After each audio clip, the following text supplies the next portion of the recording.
Hello everyone, welcome to job study. যারা চ্যানেলটিকে দেখছেন সকলকেই স্বাগত। আমি গত ক্লাসে তোমাদেরকে কিছু শিষ্টাচার বা গুড ম্যানার্সের উপরে কিছু বাক্য লিখে দেখিয়েছিলাম যে কিভাবে আমরা খুব সহজেই বাড়িতে বসে ইংরেজিতে কথা বলতে পারি। তো চলুন ভিডিওটি শুরু করা যাক।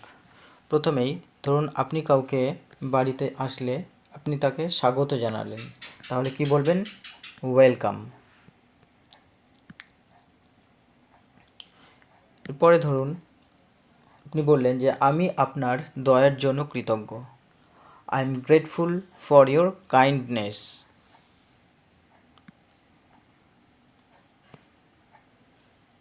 এরপর ধরুন কোনো ব্যক্তি আপনার বাড়িতে এসেছে, আপনি বললেন আরাম করে বসুন, তাহলে কি বলবেন? Please be seated and feel at home. Please be seated and feel at home, অর্থাৎ আপনার বাড়ির মতোই আরাম করে বসুন। আপনাকে ধন্যবাদ, থ্যাংক ইউ। এরপর ধরুন আপনি বললেন আমি সত্যিই খুব দুঃখিত। কোনো একটা বিষয়ের জন্য আপনি কাউকে বলবেন যে আমি সত্যিই খুব দুঃখিত, তাহলে কি বলবেন? I am really sorry.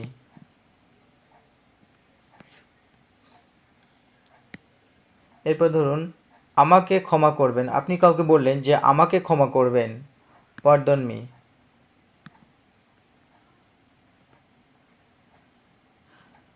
এরপর আপনি বললেন যে ক্ষমা করবেন, ক্ষমা করবেন বলতে আমাকে ক্ষমা করবেন, তাহলে ইংরেজিতে কি বলবেন? Excuse me.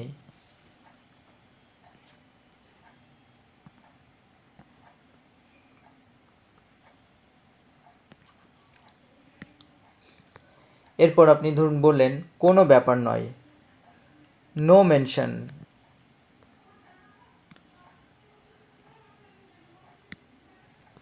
এরপর ধরুন আপনি বললেন যে আনন্দের সাথে, অর্থাৎ কোনো একটু ঘটনা বা কোনো কারণে আপনি বললেন যে আনন্দের সাথে, তাহলে কি বলবেন? যে উইথ গ্রেট প্লেজার।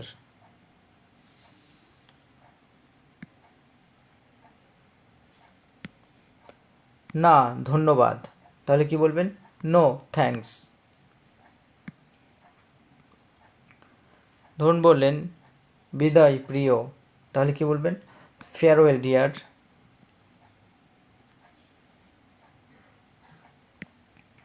মিলিত হয়ে খুশি হলাম, আপনি কারোর সাথে মিলিত হলেন এবং বললেন যে মিলিত হয়ে খুশি হলাম, তাহলে কি বলবেন? গ্ল্যাড টু মিট ইউ, অর্থাৎ আনন্দিত হয়ে খুশি হলাম বা মিলিত হয়ে খুশি হলাম।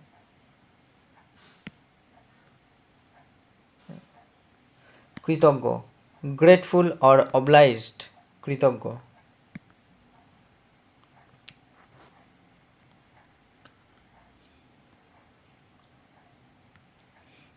আপনার অশেষ কৃপা, সো কাইন্ড অফ ইউ।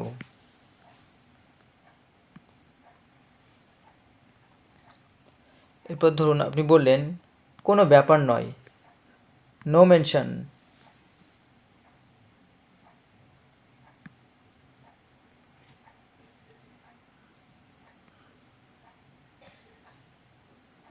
এরপর ধরুন আপনি বললেন যে আপনার সাথে দেখা হওয়ায় খুব ভালো লাগলো, প্লিজ টু মিট ইউ, অথবা আপনি বলতে পারেন যে নাইস টু মিট ইউ অথবা গ্ল্যাড টু মিট ইউ।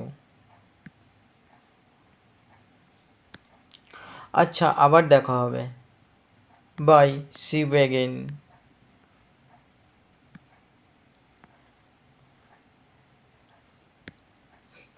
আচ্ছা এবার চলি বন্ধুরা, good day to you sir, or good day to you friends, or good day to you children, এরকমভাবে আপনি বলতে পারেন। কেমন আছেন? How do you do?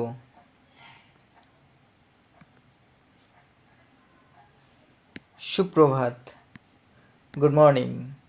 যদি সকালবেলা হয় তাহলে আপনি বলবেন সুপ্রভাত বা গুড মর্নিং, যদি বিকালবেলা হয় আপনি বলবেন গুড ইভিনিং, যদি বিকালবেলা হয় তাহলে আপনি বলবেন, যদি সন্ধ্যাবেলা হয় আপনি বলবেন গুড ইভিনিং, যদি বিকালবেলা হয় আপনি বলবেন গুড আফটারনুন, যদি দুপুরবেলা হয় আপনি বলবেন গুড নুন। সুতরাং এইভাবে বারবার প্র্যাকটিস করতে করতে ছোটো ছোটো সেন্টেন্স প্র্যাকটিস করার মাধ্যমে আপনি কিন্তু অনেকটাই ইংরেজি শিখে ফেলবেন। এবং অল্প অল্প বিন্দু বিন্দু বৃষ্টি মিলে যেমন একটি সাগর বা নদী তৈরি হয়, তেমনি আপনি অল্প অল্প সেন্টেন্স শেখার মাধ্যমে আপনি কিন্তু একসময় ইংরেজিতে কথা বলতে পারবেন, খুব অনর্গলভাবে ইংরেজিতে কথা বলতে শিখে যাবেন। ধন্যবাদ। যারা বাড়িতে বসে ইংরেজি শিখতে চান তারা চ্যানেলটিকে দেখছেন, এবং যারা নতুন তারা অবশ্যই সাবস্ক্রাইব করে পাশে থাকা বেল আইকনটি প্রেস করে রাখবেন, যাতে এই ধরনের নতুন ভিডিও আসার সাথে সাথে আপনি ভিডিওটি পেয়ে যান। ধন্যবাদ, অসংখ্য ধন্যবাদ যারা ভিডিওটি দেখছেন।